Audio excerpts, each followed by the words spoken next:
पद्म पुराण कहता है किम मंत्रैर्बहुभिर्विनाश्वर फलै रायास साध्यैर्मखै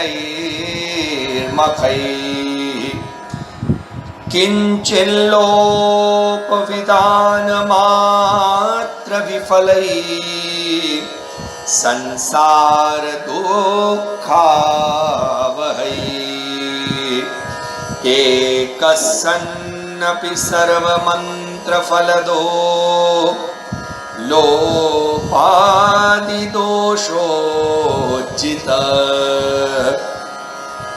श्रीकृष्णः शरणं ममेति परमो मन्त्रोऽयमष्टाक्षर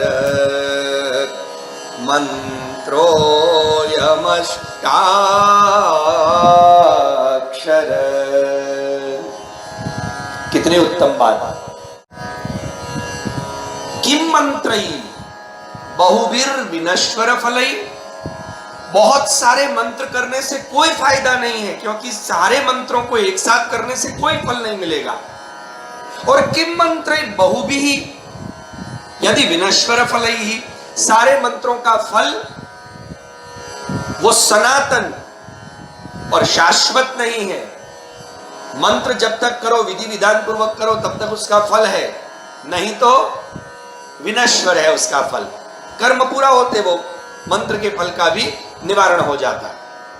पद्म पुराण कहता है किम मंत्रैर्बहुभिर विनश्वर फलै आयास साध्यैर्मखैर, और जितने भी मंत्र हैं उनको साधने के लिए, क्योंकि मंत्र का नियम है, मंत्र का एक नियम है, और वो नियम क्या है कि वो गुरुमुख होना चाहिए। नंबर 1, अपने मन से न्यूज़पेपर में पढ़ के, किसी किताब में पढ़ के, किसी बाबा जी ने कह दिया, किसी दादाजी ने कह दिया, किसी अड़ोसी पड़ोसी ने कह दिया ये मंत्र करो, ठीक है, नहीं, मंत्र हमेशा गुरुमुख होना चाहिए। अर्थात गुरु के मुखारविंद से आपको वो मंत्र प्रदान किया हुआ हो, वो भी पूर्ण विधि विधान के तहत, विधि विधान के तहत वो मंत्र आपको प्राप्त हुआ हो। इसलिए, और गुरु ने 3 बार आपके कान में पूर्ण विधि विधान से योग्य समय देख करके, कृपायुक्त होकर के, और आपकी विनती करने के बाद आपको दिया गया हो, तो फिर वो आज्ञा करते हैं पहले तो गुरुमुख हो, ये मंत्र का नियम। दूसरा, उसका मनन करें, मतलब गुप्त रखें, वो मंत्र गुप्त होना चाहिए। तीसरा, उसका नियम है अपना मंत्र किसी से बताना या शेयर करना नहीं चाहिए। ऐसे मंत्र, और जिस मंत्र को गुरु ने स्वयं सिद्ध किया हो, जिसकी उपासना स्वयं वो करते हैं, ऐसे नहीं मन में यार तुम ये करना नहीं यार, ऐसे नहीं। और इसलिए कह रहे हैं कि मंत्रैर्बहुभिर्विनश्वर फलै आयास साध्यैर्मखै।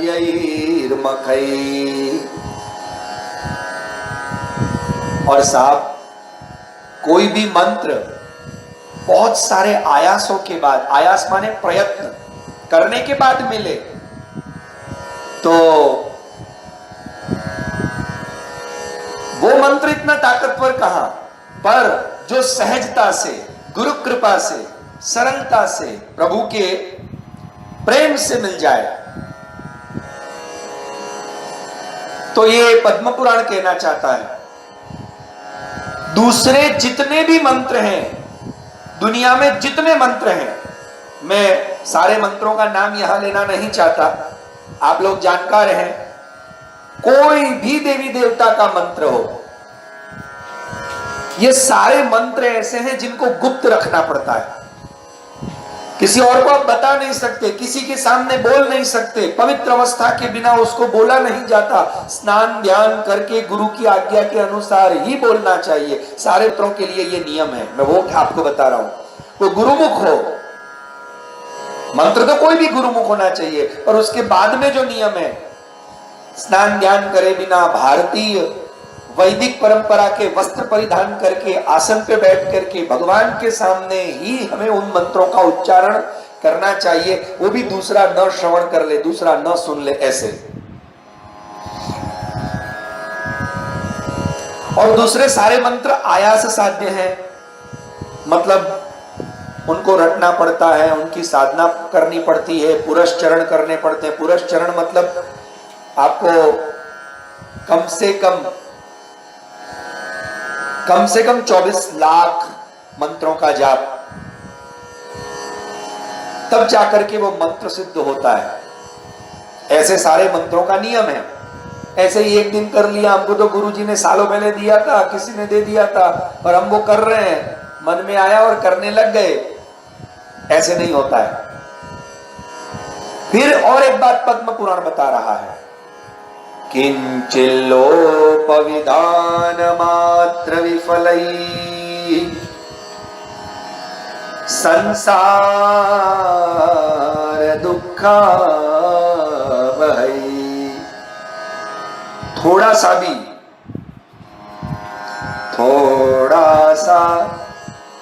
सा भी उसमें अगर लोप आ जाए, मतलब लोप का मतलब है, आपको कहा गया है कि ओम नमः शिवाय बोलो। चलिए एक मंत्र एग्जांपल देके समझा रहा हूं।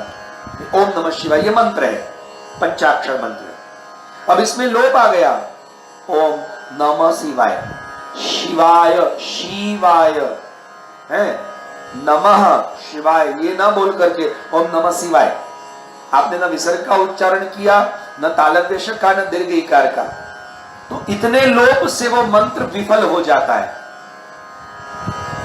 कोई भी मंत्र का ये नियम है, जिसका प्रमाण श्रीमद् भागवत जी की कथा में आता है। आप लोगों ने भागवत जी की कथा तो सुनी है। इंद्र के अंदर घमंड आया था और उन्होंने गुरु का अपमान किया, ये तो मैं आपको बता चुका हूं। उसी के बाद में ब्रह्मा जी की कृपा से इंद्र ने, ब्रह्मा जी की कृपा से ब्रह्मा जी ने कहा कि भाई तू कैसे भी करके गुरु का, बोले मेरे गुरु को लाने के लिए क्या करूं? बोले जब तक तुम्हारे गुरु नहीं मिलते हैं तब तक उन्हीं गुरु की कृपा से युक्त गुरु ने, मैं तुझे बता रहा हूं कि इसके पास एक विद्यालय, नहीं तो असुर तुझे हरा जाएंगे। और उन्होंने दूसरे एक वेदज्ञ ऋषि उनको अपने गुरु बनाया, जिनके 3 मुख थे, और उनको गुरु बना करके उनको कहा कि आप मुझे कवच दो, और उन्होंने नारायण कवच दिया। उनका नाम था विश्वरूप। विश्वरूप को भगवान ब्रह्मा ने कहा कि ये देव, दानव और मानव तीनों के लिए कल्याणकारी व्यक्ति है, और ये तीनों का ही सदा अच्छा सोचते रहते हैं, इसलिए तो इनको अभी टेम्पररी अपने गुरु बना के उनसे कवच ले ले कि जब तक तुझे तेरे गुरु प्राप्त ना हो तब तक तेरी सुरक्षा होती रहे। इंद्र ने वैसे ही किया। वैसा करने के बाद इंद्र की जो गलतियां हुई, उन्होंने अपने विश्वरूप गुरु का भी अनादर और अपमान किया, उनका भी अपमान कर दिया। अरे अपमान छोड़िए, उनकी हत्या कर दी। साहब उसका परिणाम यह आया कि विश्वरूप के पुत्र त्वष्टा, उनके मन में एक बदले की भावना, क्रोध आया कि ऐसा शिष्य, ऐसा स्वार्थी व्यक्ति कि उसके गुरु नहीं थे तो मेरे पिताजी के पास रहकर के उसने विद्याएं ली, कवच लिए, जिसको नारायण कवच कहते हैं, बड़ा शक्तिशाली कवच। और जब उसका स्वार्थ पूरित हो गया या उसको कहीं अहंकार में चोट आई तो इस गुरु का भी अपमान अनादर कर दिया। इसको तो मारना चाहिए, इसको दंड देना चाहिए। और उन्होंने एक यज्ञ का आयोजन किया। उस यज्ञ में उन्होंने ऐसे मंत्रों का पाठ किया कि जिन मंत्रों से ऐसा एक राक्षस पैदा हो कि जो इंद्र को मारे। अब ध्यान से समझना। और वो दक्षिण मंत्र बोल करके उस राक्षस को उत्पन्न करने वाले मंत्र बोल रहे थे, उसमें एक संपुट लगा रहे थे। इंद्र शत्रोर्विवर्धस्व, संपुट क्या लगा रहे थे? इंद्र शत्रोर्विवर्धस्व। अब उसमें इंद्र शत्रोर्विवर्धस्व, उसमें छोटी ई है, इंद्र शत्रोर्विवर्धस्व, उसमें दो मात्रा अधिक है, और विवर्धस्व उसका अर्थ ये होता है इंद्र को मारने वाला शत्रु पैदा हो, ऐसा मेरा एक शत्रु पैदा करूं मैं इस यज्ञ से मेरे पुत्र के रूप में, कि जो इंद्र को मारे। पर उनकी गलती हो गई, एक लोप हो गया। मैंने आपको पहले बताया छोटी बोलनी थी, इंद्र शत्रोर, और शत्रोर उसमें मात्रा बढ़ानी थी, मतलब शत्रु बड़े इंद्र छोटा हो, इंद्र शत्रोर विवर्धस्व। पर किसी कारणवश उनसे गलती हो गई और उनसे ये उच्चारण निकल गया, क्या? इंद्र शत्रोर विवर्धस्व, इंद्र शत्रोर विवर्धस्व। शत्रु का मात्रा कम हो गई, मतलब वो लघु हो गया, और इंद्र उसमें बड़ा हो गया। इसका अर्थ क्या हुआ? इंद्र जिसको मारे वैसा शत्रु पैदा हो। एक ही मात्रा के घटने बढ़ने से, जैसे आप लोग तो बड़े पढ़े लिखे हैं, हिंदी में पानी और पानी है ना, पानी लिखते हैं ना, संस्कृत में, गुजराती में हम जिसको पानी कहते हैं वो मतलब पानी हुआ, और गुजराती में एक और भी है चक्र पानी, सारंग पानी, पर उसको एक पानी रस्व है और एक पानी दीर्घ है।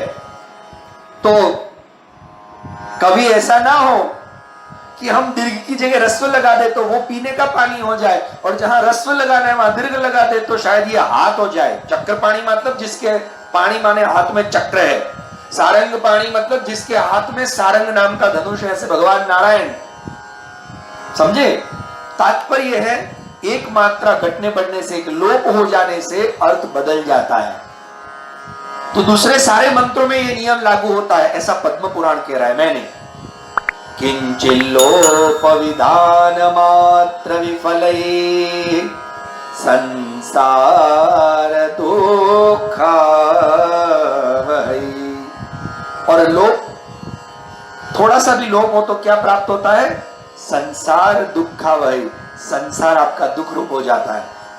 उस मंत्र को जिस फल के लिए आपने साधना की थी, वो सारा फल निष्फल हो जाता है। जैसे अभी मैंने आपको भागवत जी की कथा बताई कि उन्होंने इंद्र को मारे ऐसा बेटा पैदा करने के लिए मंत्र का उच्चारण किया, पर एक छोटी सी गलती, इसलिए मैं बार बार कहता हूं कि मंत्र प्रॉपर पढ़ो, मनगढ़ंत तरीकों से मंत्र शास्त्र या अपने वाक्य का, क्योंकि ये जो जीभ है ना, जिब्बा, इसको हम लालूड़ी कहते हैं। ये लालूड़ी ऐसी है कि मार भी खिलाती है और लड्डू रूपी माल भी खिलाती है। आप उसका प्रयोग कैसे करते हो संसार में, वैसे ही भगवान मार्ग में आप मंत्र का उच्चारण कैसे करते हैं।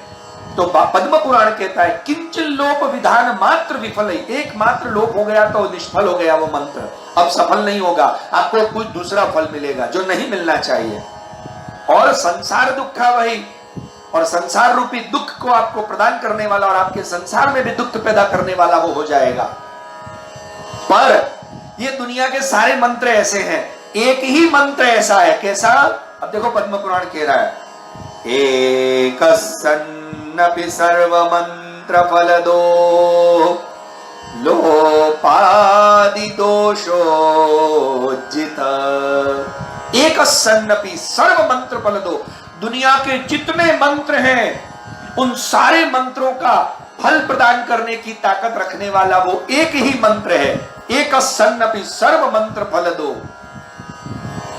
लोपादि दोषोज्झित, और जिसमें लोप आदि का दोष है ही नहीं, उज्झित, निकाल दिया गया है। लोप मतलब, जैसे मैं आपको एग्जांपल दूं तो मेरे तो परिचित बहुत लोग हैं, हिंदी भाषी जो लोग हैं वो कृष्ण नहीं बोलते, कृष्ण बोलते हैं, क्री। जो हिंदी भाषी होंगे, फिर वो राजस्थान से हो, मध्य प्रदेश से हो या उत्तर प्रदेश से हो, अरे जय श्री कृष्ण, कृष्ण, वो क्या बोलते हैं? कृष्ण। पंजाब में चले जाइए आप, दिल्ली साइड चले जाइए, जय श्री कृष्ण जी महाराज जी, जय श्री कृष्ण जी। तो